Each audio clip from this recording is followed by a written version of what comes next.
Hey everyone, welcome back to my channel. Today I am going to probably upset a lot of people with our topic, and we'll see how that goes. Next one's kind of the same too. So today I want to talk about why suicide hotlines don't work, because they don't. The first suicide hotline opened up in England in 1953. That's when the idea was first started and launched. It was started by an English vicar, and his name was Chad Vara. He started the hotline, and he started the Samaritans. I'm sure most people have heard of the first Samaritans, the Good Samaritans. So that was him. The idea didn't come over to North America until about the 70s. 1974, the first Samaritans had opened up a suicide hotline in Boston. Now, prior to that, there was one in the early 50s, either in Los Angeles or San Francisco. I can't really remember. But it was a lone, it was just for that city. It wasn't like a national hotline. There were no, there's no funding for it, any of that sort of thing. So why don't I think suicide hotlines work? Well, there are a number of reasons. First of all, to my knowledge, it is the only service available prior to your own death that you can call in and try and stop your own death. There aren't any cancer hotlines that, you can say, well, go for that fourth treatment or whatever it is. I don't know anything about cancer, to be honest with you. Might have been an unfair statement. But so they shouldn't really be called suicide hotlines. They should be called crisis hotlines. And even as a crisis hotline, I don't think they're very effective. I've used them a few times in the past. And I've gotten off the phone and I've been more annoyed and more irritable than before I phoned. That's not the outcome I was looking for, and I'm sure that's not the outcome they expected. When it comes to suicide, suicide is a drastically different form of death than anything else. Absolutely anything else. There is no stigma around somebody getting lung cancer from smoking. We still feel sorry for them. Yeah, they did it to themselves. They smoked, 4 packs of cigarettes a day for 30 years. Now they're going to die from it. That's a shame. We don't hold them accountable. We don't sort of sweep it under the rug. We don't feel shameful in sharing that with people. And most every other fatal illness is the same way. Diabetes.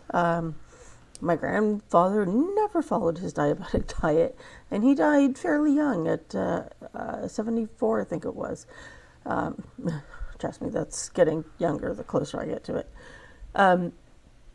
We all felt bad for him. He just couldn't do it, whatever. But for suicide, there's a lot of stigma. There's a lot of opinions that are just wrong. Most people think that suicide is a weakness. Only weak people do it. And if you've ever talked to anybody who's tried to commit suicide, that takes guts. I think in my last post that you saw, I mentioned that I had 2 suicide attempts, and they were not easy at all. They were not easy. Now, with most illnesses, there's a number of different causes as to why you get the illness or how does it fit into a certain category. For example, lung cancer is a lot different than diabetes. Even different cancers are different, present differently, and have different causes and effects, and what your life cycle is going to be like. For suicide, there are 4 for sure, possibly 5 factors. Suicide can be caused by a mental illness, either diagnosed or undiagnosed, schizophrenia, bipolar, borderline personality disorder, post-traumatic stress disorder. Those are all mental illnesses that can very quickly lead to suicide. It's an absolute torment to be listening to the words in your head sometimes.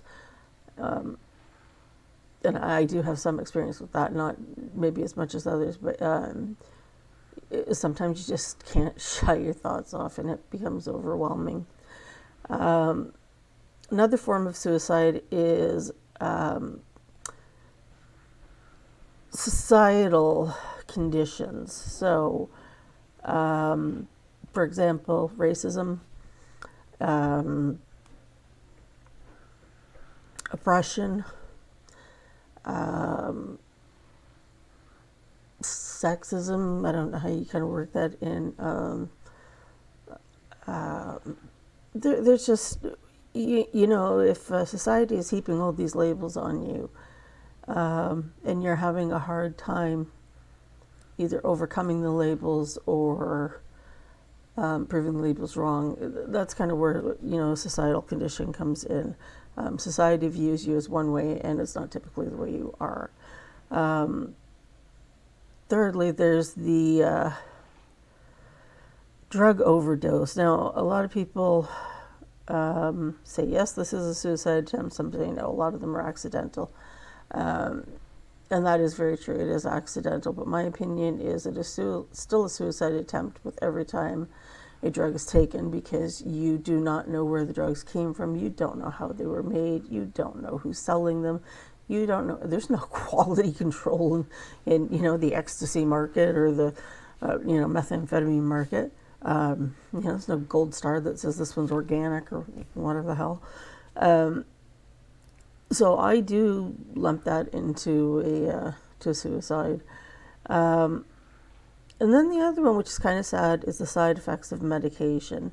I just went through this 2 weeks ago. One of my antidepressant medications, one of the side effects was suicide ideation.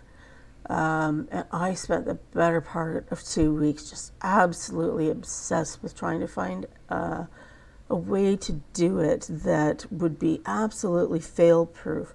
I've watched enough of the crime shows and, you know, read books and seen videos and watched movies on suicide to know that there really is no foolproof way. You know, I've watched a couple of shows where the gentleman's taken a shotgun and blown his head off, and yet he's still alive. He's just very disfigured now. And if he thought life was hard before, it's about to get worse. You know, overdosing on pills. I mentioned I did that at 7. I probably didn't take it early enough, but you don't know where the cutoff point for that is, and that's fine and everything like that. But why don't suicide hotlines work? Well, suicide hotlines don't work for a number of reasons. First of all, I've called them before when I've just felt like giving up and felt like not being here. Not necessarily suicidal. I'm not planning anything. I don't have any work or anything in the works, you know, to say that I'm going to get off the phone call and do this or whatever. But when I'm trying to figure things out in my head and you know, having a bit of trouble, I will call them. Well, when I was 7. But anyways, the other suicide attempt when I was older and an adult, there's no way I was going to call a suicide hotline. They weren't going to change my mind. When people's minds are made up and they've gotten to that point and they've dealt with it, and you don't even know how long they've been dealing with it or contemplating it, but once they get to that decision, there is almost nothing you can do to talk them out of it. They have solidified their opinion based on whatever experiences they've had. And they literally see that as the only way out. So talking to them, to the hotlines and stuff, first of all, the people that are really going to commit suicide are not the people that are going to call. It shouldn't be called a suicide hotline. It's a crisis hotline. And even at a crisis hotline, most of them aren't worth their weight in the phone bill. They're usually staffed by volunteers, untrained volunteers. For example, I had the chance to go and sit on one of the suicide hotlines because I have been on both spectrums of suicide. That doesn't qualify me to talk somebody out of it. It doesn't qualify me to know what to say to them or anything. And I think that's the problem. They're not staffed by people who have been educated in the psychiatry or psychology department. They don't know what to say. They're not. Sometimes they make it worse, quite honestly. And I think that's the biggest factor why it doesn't work. And I know this is probably going to be one of those posts where a lot of people disagree with it and say, my mother used it, or my father, my brother used it, or whatever, and it worked out great. And if it did, then, I'm absolutely glad that it did work out for you. But I just think generally on a whole, if you're really considering suicide or whatever, and you're at that point where you're going to call a crisis line, feel free to do so. I'm not going to, say stop or whatever like that. I know with our crisis hotline, I find this hysterical. With our crisis hotline, you phone and you leave a message and they phone you back because they're so understaffed. They're usually on a call with somebody. You normally get about a 1 hour window to talk about it. And that's another problem that I have with it.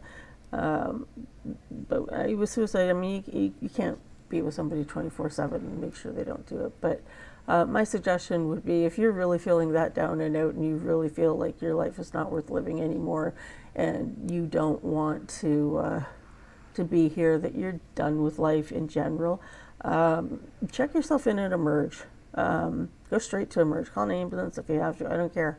Go to Emerge, where there are professionally trained people who know what to say to you, who have dealt with this before, who can take care of you, meet your needs, let you stay there until you get better, maybe adjust your meds or whatever it is. Far better option for me than phoning a hotline. And again, it's probably not going to be one of my more popular posts, but that is just my opinion.